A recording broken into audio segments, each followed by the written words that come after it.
কেওড়াতলা মহাশ্মশান থেকেই মহানায়কের জন্মদিন পালনের পরিকল্পনা জানিয়ে দিলেন মুখ্যমন্ত্রী। 4 দশক পেরিয়ে আজও বাঙালির কাছে উত্তম কুমার এক ও অভিন্ন। 24শে জুলাই 2026-এ মহানায়কের 47তম প্রয়াণ দিবস। উত্তম কুমারের মৃত্যুবার্ষিকী উপলক্ষে বিশেষ কর্মসূচির আয়োজন করেছে পশ্চিমবঙ্গ সরকার। সময়সূচি মেনেই এদিন বেলা 12টার আগেই কেওড়াতলা মহাশ্মশানে পৌঁছে যান শুভেন্দু অধিকারী। উত্তম স্মরণে আবক্ষ মূর্তি উন্মোচন করলেন মুখ্যমন্ত্রী। এই বিশেষ মুহূর্তে সাক্ষী ছিলেন রূপা গঙ্গোপাধ্যায়, পাপিয়া অধিকারী, রুদ্রনীল ঘোষ সহ গেরুয়া শিবিরের আরও অনেক সদস্যই। এছাড়াও এই বিশেষ দিনে উপস্থিত ছিলেন টলি অভিনেত্রী ঋতুপর্ণা সেনগুপ্ত, উত্তম কুমারের নাতনি নবনীতা চট্টোপাধ্যায় ও শিল্প সংস্কৃতি জগতের অনেকেই। গানে গানে উত্তম কুমারকে শ্রদ্ধা নিবেদনের সঙ্গে তাঁর মূর্তিতে মাল্যদান করলেন শুভেন্দু অধিকারী।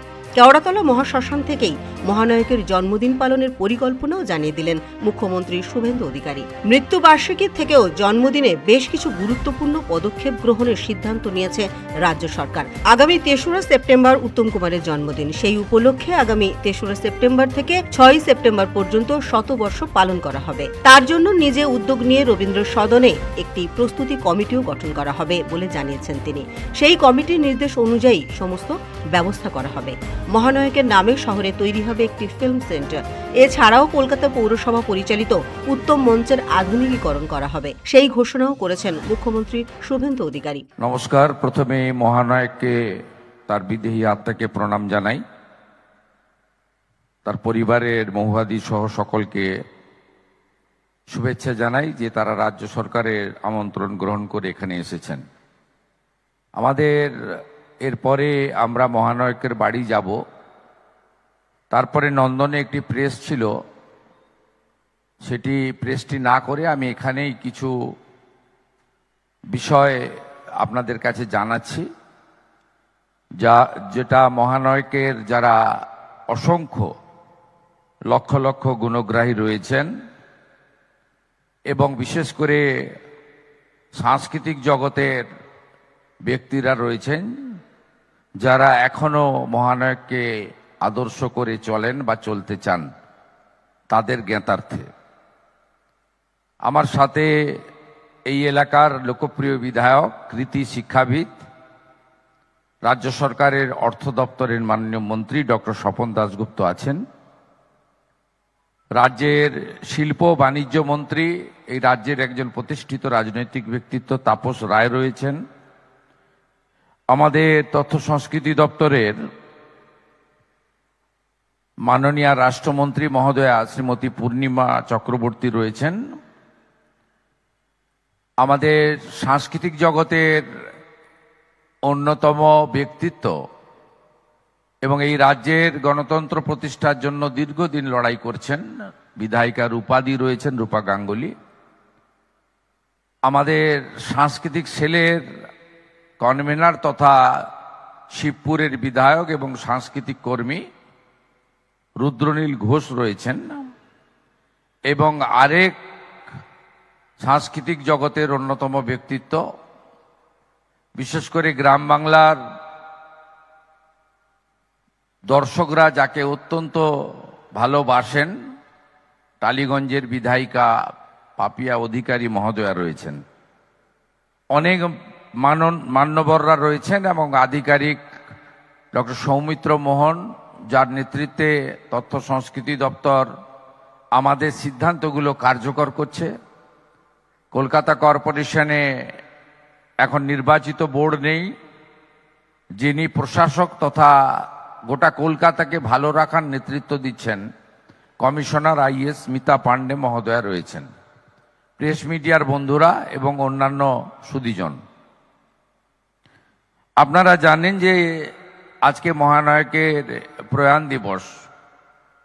আমরা রাজ্য সরকারের পক্ষ থেকে যখন প্রাথমিক আলোচনা করেছিলাম তখন ঠিক করেছিলাম যে আজকের দিনটা আমরা স্মরণ করব। তার শেষকৃত্য যেখানে সম্পন্ন হয়েছে সেখানে অত্যন্ত দ্রুততার সঙ্গে বাড়ির লোকের অনুমতি নিয়ে একটি ফাইবারের মূর্তি প্রতিষ্ঠা করব এবং আজকে তাকে স্মরণ করব হৃদয় দিয়ে।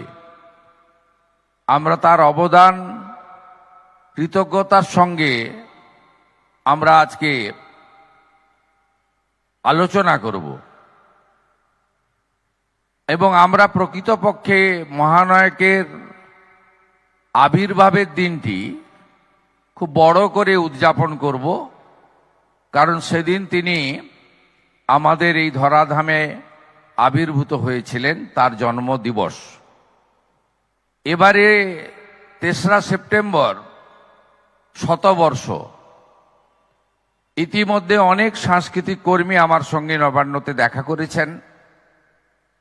আমাদের সঙ্গে যে 4 জন বিধায়ক রয়েছেন যারা সাংস্কৃতিক জগতের সঙ্গে যুক্ত, তারাও আমাকে নানা প্রস্তাব দিয়েছেন।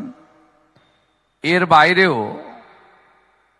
যারা মহানায়ককে ভালোবাসেন, এই বাংলার চলচ্চিত্র জগতের হৃত গৌরবকে ফিরিয়ে আনতে চান এবং সম্পূর্ণ রাজনীতি মুক্ত আমাদের আগের গরিমা আরো সুন্দর করে তুলে ধরতে চান, আমার পাশে থাকা আমাদের সাংস্কৃতিক আন্দোলনের অন্যতম কর্মী তিনি স্মিত হেসে আমাকে সমর্থন জানাচ্ছেন। আমরা অনেকটা পিছিয়ে গেছি, আমরা অনেকটা ভুল করে ফেলেছি। এই জায়গা থেকে আমাদেরকে বেরিয়ে আসতে হবে, এসে সুন্দর করে গড়তে হবে।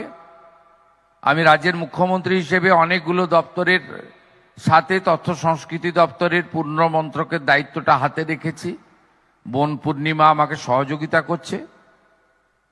আমি আপনাদের জ্ঞাতার্থে কয়েকটি সিদ্ধান্তের কথা ঘোষণা করে আমার কথা শেষ করব। আমরা 3রা সেপ্টেম্বর থেকে 6ই সেপ্টেম্বর মহানায়কের জন্ম দিবসের শতবর্ষ পালন করার সিদ্ধান্ত নিয়েছি। তার প্রস্তুতি ইতিমধ্যে হবে এবং এই সময়কালে আমরা অনেকগুলি কাজ করব। তার মধ্যে মহানায়কের নামাঙ্কিত একটি ফিল্ম সেন্টার কলকাতাতে তৈরি করার সিদ্ধান্ত হয়েছে, আর কলকাতা পৌরসভা পরিচালিত উত্তম মঞ্চ তাকে সংস্কার এবং আধুনিকীকরণের দায়িত্ব আমরা নিয়েছি। বাকি আমি নিজে পৌরোহিত্য করে লন্ডনে বা রবীন্দ্র সদনে একটি বড় মাপের প্রস্তুতি সভা করব, যেখানে মহানায়কের শতবর্ষ পালনের জন্য একটি প্রস্তুতি কমিটি হবে এবং সেই কমিটির পরামর্শ মেনে আমরা এগোবো। নিশ্চিতভাবে তার পরিবারের অনুমতি সব ক্ষেত্রে নিয়েই আমরা কাজ করব। সবাই ভালো থাকবেন। আজকে মহানায়কের প্রতি অন্তরের অন্তঃস্থল থেকে শ্রদ্ধাঞ্জলি জ্ঞাপন করে এই রাজ্যের সমস্ত শিল্পী, সাংস্কৃতিক কর্মী, মহানায়কের যারা ফ্যান ফলোয়ার্স রয়েছেন, তাদের সকলকে আমার পক্ষ থেকে, পশ্চিমবঙ্গ সরকারের পক্ষ থেকে কৃতজ্ঞতা চিত্তে যথাযথ শুভেচ্ছা জ্ঞাপন করে আমার ছোট্ট কথা এখানেই শেষ করলাম। ভালো থাকবেন। অন্তরের অন্তঃস্থল থেকে মহানায়ক উত্তম কুমারের প্রতি গভীর শ্রদ্ধা নিবেদন করে বক্তব্য শেষ করলেন মুখ্যমন্ত্রী শুভেন্দু অধিকারী। ব্যুরো রিপোর্ট, পূবের কলম ডিজিটাল।